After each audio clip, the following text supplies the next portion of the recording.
मैं डॉक्टर नीरज शर्मा भक्ति भाव चैनल में आप सबका स्वागत करती हूँ। आज का जो विषय है हमारा वो है अस्त्र शस्त्र से भी ज्यादा घातक ब्रह्मांड में मौजूद ये शब्द। आज हम आपसे साथ बहुत महत्वपूर्ण विषय पे चर्चा करेंगे और सभी हमारे साथ जुड़े रहिए लास्ट तक। जीवन में कहीं ना कहीं कभी ना कभी सबके साथ ही घटित होता है प्रभाव, शब्द के आदान प्रदान यानी के बातें।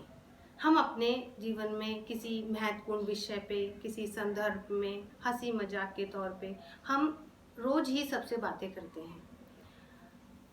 अधिकतर स्त्रियां अधिक बातें करती हैं, निंदा के रूप में, व्यय के रूप में, हंसी मजाक के रूप में।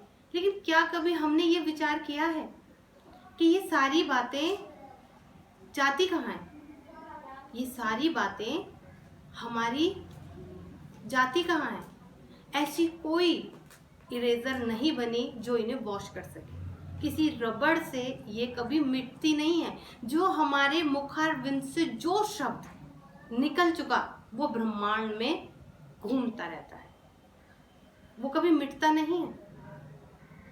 ऐसी कोई भी वस्तु नहीं जिससे हम उसे एक बार कहने के बाद मिटा सकें।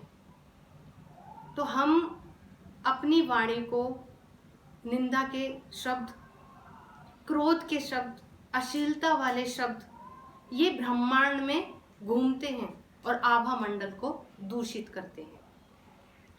और वह आभा मंडल तो दूषित होती ही है, उसके साथ साथ हमारी जो वाणी होती है उसकी भी हानि हमें होती है। हमारी वाणी की जो सत्यता है, जो हमारी वाणी की जो शक्ति है वो क्षीण होती है।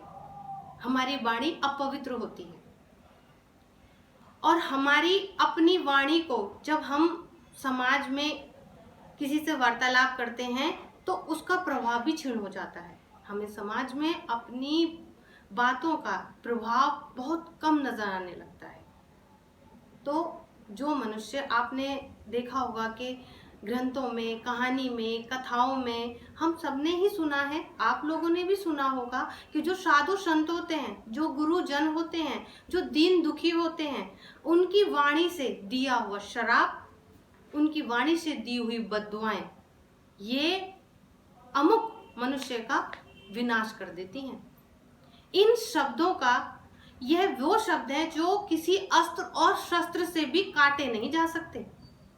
ये कभी मिटते नहीं हैं, क्योंकि जिस वाणी से दिया हुआ शराब, वह वाणी में अपने आप में इतनी शक्ति होती है, वो इतनी पवित्र होती है कि वह फलित जरूर होती है।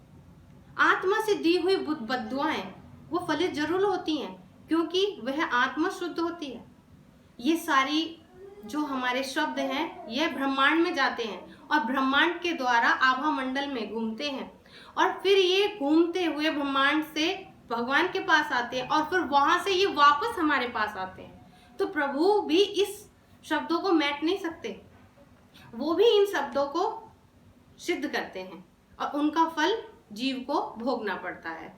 तो हमें यह ज्ञान करना चाहिए, हमें अपने आप में यह बदलाव लाना चाहिए कि हमें कभी किसी की निंदा नहीं करनी चाहिए, बुराई नहीं करनी चाहिए, हमें कभी दीन दुखी की अपमान नहीं करना चाहिए, बहन बेटियों की कभी बेइज्जती नहीं करनी चाहिए और अपने माँ पिता को कभी हमें कटु वर्ड शब्द इस्तेमाल नहीं करने चाहिए।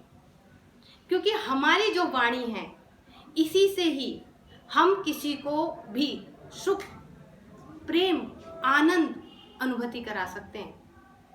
हमारे शास्त्रों में प्रमाण है, बहुत प्रमाण। ये विषय छोटा विषय नहीं है, ये बहुत बड़ा विषय है। लेकिन समय के अभाव के कारण, समय की प्रतिबद्धता के कारण मुझे संक्षेप में ही, यही नहीं अपनी सारी वीडियो वो हमारे जीवन में बहुत महत्व रखती हैं। वो सारे विषय हमारे जीवन में बहुत बड़े महत्व रखते हैं, लेकिन समय के अभाव के कारण, समय की प्रतिबद्धता के कारण मैं संक्षेप में ही अपनी इन बातों को, चर्चाओं को आपके साथ रख पाती हूँ। ईश्वर की कृपा रही और भविष्य में मौका मिला और आप सबका प्यार और साथ अगर ऐसे ही मेरे साथ भविष्य में बना रहा तो कभी मौका मिला तो ये सभी बातें आप सभी के साथ विस्तार रूप में करना अवश्य चाहूँगी।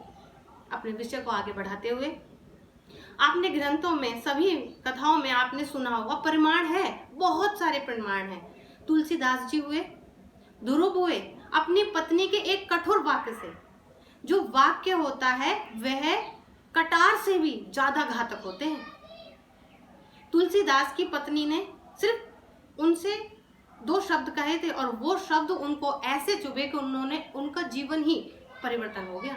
ध्रुव की सौतेली माँ ने उनसे 2 शब्द कहे थे और वो शब्द उनको ऐसे लगे, ऐसे तीर और शस्त्र के द्वारा उनके आत्मा को छलनी कर दिया उन शब्दों ने।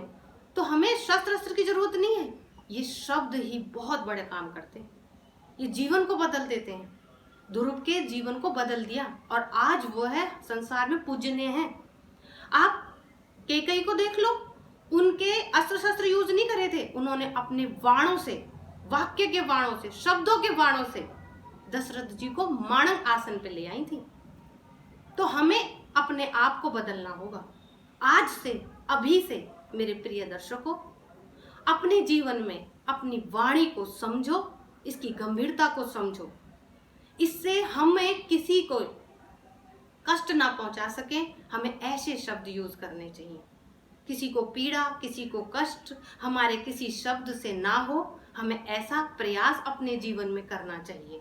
क्योंकि मनुष्य तो चला जाता है, लेकिन उसकी वाणी, उसका अपना व्यवहार, उसकी कुशलता, उसकी मिठासता वो जीवन में बरकरार रहती है। तो थोड़े से बदलाव की आवश्यकता है और प्रभु की कृपा रही तो आपकी वाणी से आपको समाज में मान प्रतिष्ठा अवश्य मिलेगी। थोड़ा सा बदलाव करिए। फिर मिलेंगे नए वीडियो में नए विषय के साथ, गुण विषयों के साथ। जब तक के लिए अपनी वाणी को विराम देती हूँ। सभी को जय माता।